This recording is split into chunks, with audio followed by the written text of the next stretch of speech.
we want to turn to an important topic, and that is ongoing repression of popular struggle and political prisoners in India. And we are very, very honored to be joined here once again by Suchitra Vijayan, who's an author, lawyer, and founder and director of the Polis Project. Suchitra, as always, thanks so much for joining us. Thanks for having me. Well, great to have you. No, of course, and great to have you here. How long can the moon be caged? Voices of Indian political prisoners. New text that has been out in the most recent weeks that you helped put together. I want to get into some of what's in the text, but I actually want to start here with a little bit of a framing point, because I think, maybe for the average person, when they think of the term political prisoner, India is not a country that maybe comes to their mind. So maybe if you could just give us some context for the nature of political prisoners there in India. Sure. I think while putting together this book, I think one thing became very clear to us is that people do not recognize that democracies around the world have political prisoners. United States has its own political prisoners. We have political prisoners right now in the United States. Britain has its political prisoners. Israel, of course, has its own political prisoners. And India, like all, as I said, all democracies have political prisoners. I think what we really see is that the word political prisoner is often associated with regimes that we think are autocratic and authoritarian, often linked to regimes like Russia and China. But in reality, all democracies have political prisoners. And in this book, we've really looked at political prisoners as anybody who has been arrested or incarcerated purely for their right to dissent and opinions, and sometimes simply just exercising their right to citizenship. In our book, what you really see is that most of the young students, leaders, writers, lawyers, picked up, all of them sometimes were not even just, they were not the right to resist and protest doesn't exist with the Indian Constitution. Sometimes they were simply arrested for exercising their citizenship rights. So I think that is the context and the frame in which we have to look at political prisoners in India, but also in democracies around the world. And I'm curious if you could speak to specifically what's happened in the last decade under Modi in terms of the attack the attack on dissent and what the situation with political prisoners has looked like during the rule of the BJP. I think one of the things we have to be very clear about is that India's first political prisoners emerged soon after its independence, as early as 1948-49. So political prisoners by itself is not new to India. Political dissent has a long history, and just as political dissent has a history, there's a long history of repression in India. But what you really see within Modi's regime is that what the previous regimes did in the garb of the night, you see this regime doing in the morning. And again, the laws that you see in India, like the UAPA, and then the infrastructure of terror and sedition laws that are used to criminalize dissent, again, have a long history. And we can trace it back. The most recent version of this can be traced back to what happened in the United States after 9/11, where you had the Patriot Act kind of replicated in India with similar laws. So in the last 20 years, what you've really seen is institutionalization of emergency laws within India's constitution, which is now under Modi regime has just kind of become, I think what was already a very bad situation just got worse. And what some of the things that they've done really is today under the India's terror laws, anybody could be unilaterally designated as a terrorist without any proof, and the burden of proof has reversed. Now it's almost impossible for people to get bail. They have completely watered down the right to habeas corpus. So under Modi, things have gotten worse, but we also have to understand that the foundations for these erosion of rights really happened much, much before. One of the things that I think is interesting about the book, and again, the title is How Long Can the Moon Be Caged, is that it's presenting political prisoners as not inert, like you're just thrown away in prison and people forget you, but also focusing on sort of, the small aspects of people inside, the families outside, where they're really continuing their struggle. And I was hoping you could give us a little window into some of those aspects that the book also reveals. Absolutely. Two things. I think I want people to know that How Long Can the Moon Be Caged actually comes from a letter that Natasha Narwal, who's one of the young student activists, was arrested. It's a line that comes from the letters that she wrote in prison. So one of the things that you really see is that this book really is about locating political prisoners within the larger institutions in which they're incarcerated, but also the political intellectual life that they belong to. When you take someone and incarcerate them, it's just not them. What happens to the people left behind? What happens to the families? What does it mean to wait for bail for 4 years? What are the ways in which the institution is cruel?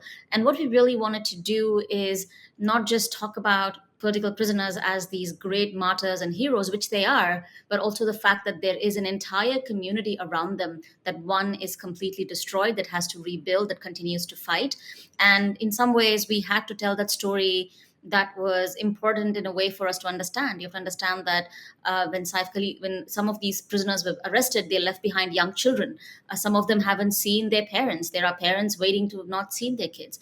Pandu Narote, who was arrested, was an Adivasi man who died of swine flu in the prison, never saw his family after the day he was arrested. So one of the things that we really wanted to do is that take as many of these people as we tell their stories and place them within the context, the histories of resistance, the intellectual histories, the letters that they write, the families that they come in, but also locate them within, because India is so vast, is that history and memory is so local that we have to locate them within their own histories of resistance. And I think that's what we really try to do. And we try to do it through the voices of these communities, through prison writings, through material objects that were important to them. So this is not just a book that is reported, but it also is a book that kind of gives us various aspects of it. The other thing that we did in the book was actually to give a list of every single person arrested under these terror laws since Modi came to power. And that kind of gives them the name, the laws that they were arrested under, and the number of days spent in prison, which in some ways for me is a far more cold list. Lists are very powerful ways of telling us what's happening. So this book in some ways defies form because it has multiple kinds of materials that come together to tell the story. That's really amazing. And I think it's so important to be shedding light on the stories of specific individuals who are, and the way this has impacted their lives and the lives of their loved ones. And all that said, the purpose of political prisoners or of imprisoning people for dissenting is to make an example of them, right? To shut other people up. To say, this is what will happen to you if you do what this person did, if you speak out against what we're doing, against our policies, whatever it is you're speaking out against. And in this case, I'm just curious, has it worked to chill people from, has it had a chilling effect? My apologies. Has it had a chilling effect on dissent in India? The fact that people haven't been imprisoned under these laws and what they've had to endure as a result? Yes, there is a chilling effect and there is fear, but the defiance and the resistance hasn't gone away. One of the things that we were able to do in this book is that the book, by the time the India edition of the book came out, some of the political prisoners did get bail and they had come out. Every single one of them, when they came out, was smiling. They were raising slogans, they were smiling, they were talking about the work that had to be done. Even those in prison, when they were in prison, many of them were trying to help the other prisoners. They were trying to write letters, they were trying to help the others figure out things.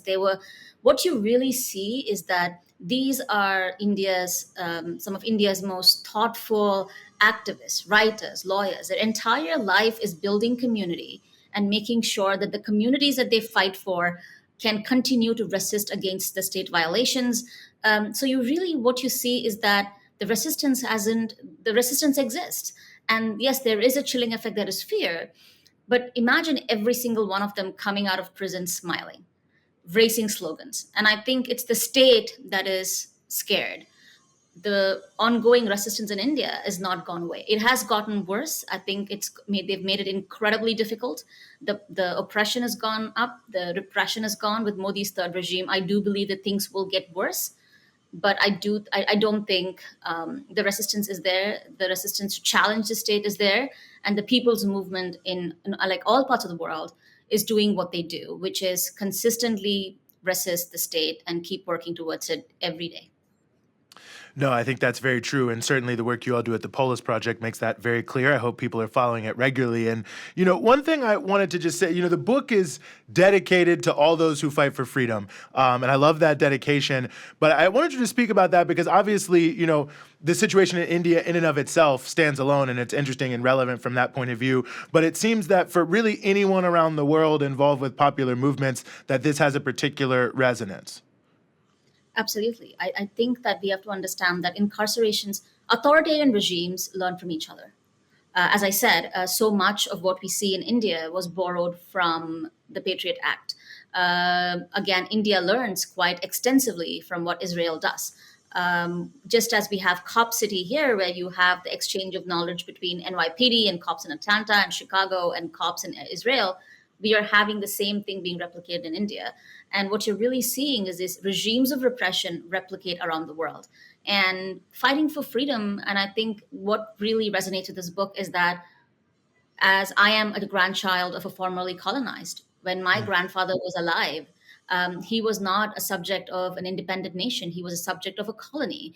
My grandfather himself was a political prisoner. So in my lifetime, I have seen someone who was colonized. So for us, I think it's not just about what's happening in India. The idea that occupied people around the world have the right to liberation and fighting for it. And I think that is something that is inherent in the book. That is something that is inherent in all colonized people. And I think we have to continue to learn from each other, as I said, we have political prisoners in the United States, we have political prisoners in Israel. State repression is state repression across the world. And I think there is so much for all of us to learn from each other. No, I think that is very well put, very poignant. I believe here in the United States, folks should go to Pluto Press to get the book. Is that correct? Okay, I got it. I actually know that. I have it up in front of me. You get a free ebook if you also buy the paperback. So just throwing that out there for folks. But Suchitra, as always, really appreciate you joining us. How Long Can the Moon Be Caged? Voices of Indian Political Prisoners is the book. Hope everyone is following the Polis Project. And as always, thanks for giving us some of your time here in the Freedom Side. Thank you.